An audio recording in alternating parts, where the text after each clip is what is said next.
जय श्री कृष्ण। प्रिय भक्तजनों, आज मैं आपको कीड़ी नगरा सींचने की कहानी सुना रहा हूँ। एक गांव में एक बुढ़िया माई रहती थी। उसके दो बेटे तथा बहू थी। बुढ़िया माई भगवान श्री हरि विष्णु की परम भक्त थी। अपना जीवन दान धर्म पुण्य कार्यों में लगाती, परंतु बुढ़िया माई कभी भी मंदिर और सत्संग में और तीर्थ स्थानों पर नहीं जाती थी। एक बार गांव में भागवत कथा हो रही थी। बेटे ने कहा, माँ, आप सारा दिन घर में रहती हैं, आप मंदिर में भागवत कथा क्यों सुनने नहीं जाती? बुढ़िया माई ने बेटे का मन रखने के लिए कहा कि आज जाऊंगी, परंतु वह नहीं गई। ऐसा करते करते 6 दिन निकल गए। एक दिन बुढ़िया माई के बेटे ने कहा, माँ, आज अंतिम दिन है, आज तो कथा सुनने आपको जाना ही पड़ेगा। सारा दिन घर का काम करके बुढ़िया माई ने जाते जाते इतनी देर कर दी कि अंतिम दिन भी भागवत कथा समाप्त हो गई।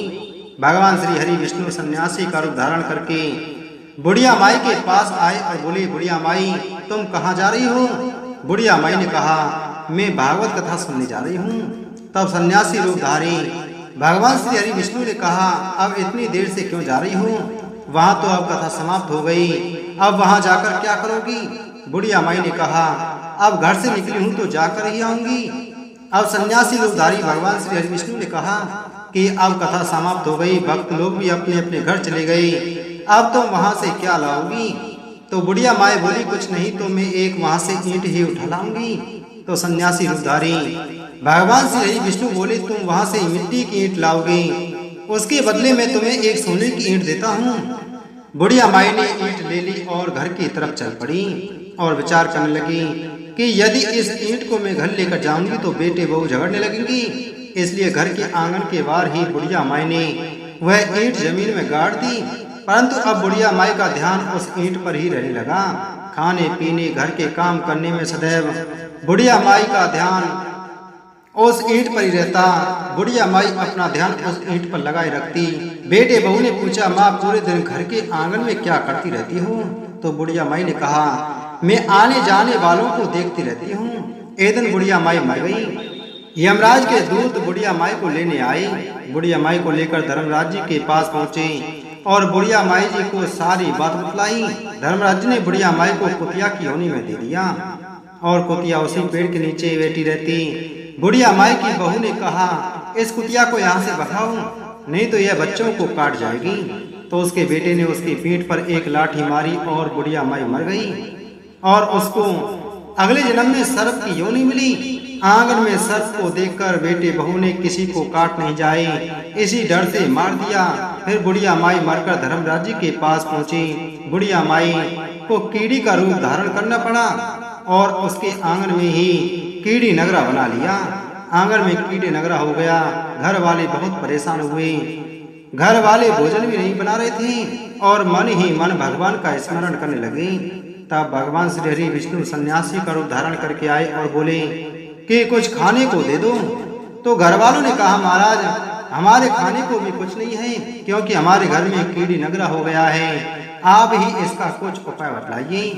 तब महाराज जी ने आंगन में खुदवाया और सोने की 28 ईंटें निकाली और दोनों बेटों को दे दी और कहा, तुम तुम्हारी माँ के नाम से दान पुण्य करना, धर्मशाला बनवाना, स्कूल बनवाना, प्याऊ लगवाना, गौशाला में गाय के चारे खाने की व्यवस्था करना।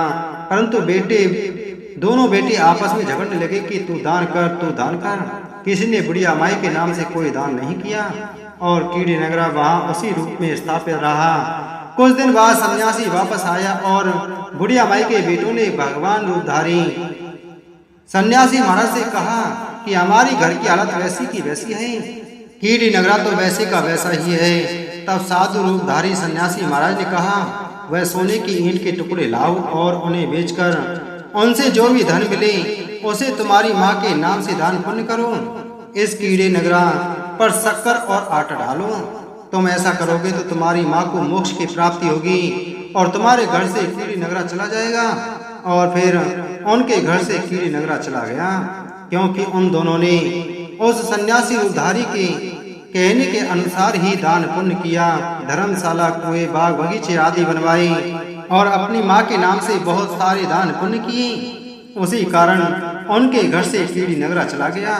जो व्यक्ति प्रतिदिन सुबह प्रातः आटा और शक्कर कीड़ी नगरे पर डालता है, वह सदैव धनवान, पुत्रवान, संपन्न, सुख शांति से जीवन यापन करता है। उसके घर में कभी कोई कष्ट नहीं आता। उसका जीवन सदा सर्वदा आनंद से व्यतीत होता है। उसके परिवारजन उसे अत्यधिक स्नेह प्रदान करते हैं। कीड़ी नगरा प्रतिदिन सींचने से जुड़ी कहानी सुनने से दान पुण्य व धर्म कार्यों में रुचि लगाने से जीवन उत्तम हो जाता है। बोलो विष्णु भगवान की जय। कीड़ी नगरा की दूसरी कहानी। यह कथा उस महान सत्य की है जहाँ प्रभु की कृपा प्राप्त करने के लिए ना वैभव चाहिए, ना विशाल यज्ञ, ना ही बहुमूल्य आभूषण, बस चाहिए एक सच्चा हृदय प्रेम से भरा हुआ। यह प्रसंग ज्येष्ठ मास का है। भीषण गर्मी पड़ रही थी। प्राणी प्यास से व्याकुल थे। वन, नदी, तालाब सब सूख चुके थे। ऐसे समय में एक वृद्धा अति दरिद्र, अति सरल प्रभु की भक्ति में लीन रहती थी। वह ना तो मंदिर जा सकती थी, ना यज्ञ कर सकती थी, ना मेहनतों को दान दे सकती थी, परंतु उसके पास था एक लोटा जल और अपार श्रद्धा। हर दिन वह प्रातः उठती, एक लोटे में पानी भरती और घर के पास चींटियों के बिल में वह जल उड़ेल देती। कीड़े और चींटियों की प्यास बुझाती, मिट्टी नम होती और वृद्धा अपने मन में यही मानती थी कि ये भी भगवान की सृष्टि है, इनकी सेवा भी प्रभु की सेवा है। लोग हंसते थे, उसका तिरस्कार करते थे। अरे क्या चींटियों को जल देना भी कोई पूजा है? वह मौन रहती थी, मुस्कुराती थी और सेवा करती थी। वृद्धा की वह सेवा दिखावटी नहीं होती थी, स्वार्थ से रहित थी, पूर्ण समर्पण से भरी थी। और जब सेवा सच्ची हो तो प्रभु कब तक मौन रहते हैं। एक रात्रि स्वप्न में भगवान से प्रकट हुए। जटाओं से गंगा प्रवाहित हो रही थी, नेत्रों में करुणा थी। भगवान बोले, हे वत्से, तेरी यह सेवा जो तूने चींटियों के प्रति की है वही मुझे सबसे प्रिय लगी। ना तो यज्ञ, ना व्रत, ना हवन, केवल एक लोटा जल और निस्वार्थ भक्ति। आज मैं तुमसे बहुत प्रसन्न हूँ। जो तुम्हें चाहिए वह मुझसे वर मांग लो। वृद्धा ने आंखें खोली, नेत्रों में अश्रु थे। उसने कहा, हे प्रभु, हे भोलेनाथ, मुझे कुछ नहीं चाहिए, बस अगला जन्म भी ऐसा दो जिसमें मैं आपके प्राणियों की सेवा कर सकूं। भगवान मुस्कुराए और उन्होंने आशीर्वाद के रूप में कह दिया, ऐसा ही होगा, और वहां से अंतर ध्यान हो गई। प्रिय भक्तों, यह कथा हमें सिखाती है कि सेवा का मूल्य उसकी भव्यता में नहीं, भावना में है। हर प्राणी में प्रभु का अंश है, चाहे वह चींटी ही क्यों ना हो। सभी को भगवान की नजर से देखना चाहिए, सभी के अंदर भगवान के दर्शन करने चाहिए। और प्रभु सच्चे सेवक की लगता नहीं, श्रद्धा को देखते हैं। ज्येष्ठ मास में जब सूर्य तप रहा होता है तब इस कथा का स्मरण जरूर करना चाहिए और उसे सीख लेनी चाहिए। जैसे वृद्धा ने चींटियों की सेवा की, वैसे हम भी जल, अन्न और दया के माध्यम से जीवों की सेवा करें। यही भागवत का सार है। जीव सेवा ही भगवान नारायण की सेवा है। हे प्रभु, जैसे आपने वृद्धा पर अपनी कृपा बरसाई, वैसे ही इस कहानी को सुनने वाले, कहने वाले, हुंकार भरने वाले और सभी के परिवार वालों पर कृपा बनाए रखना। बोलो विष्णु भगवान की जय। बोलो शिव शंकर भगवान की जय।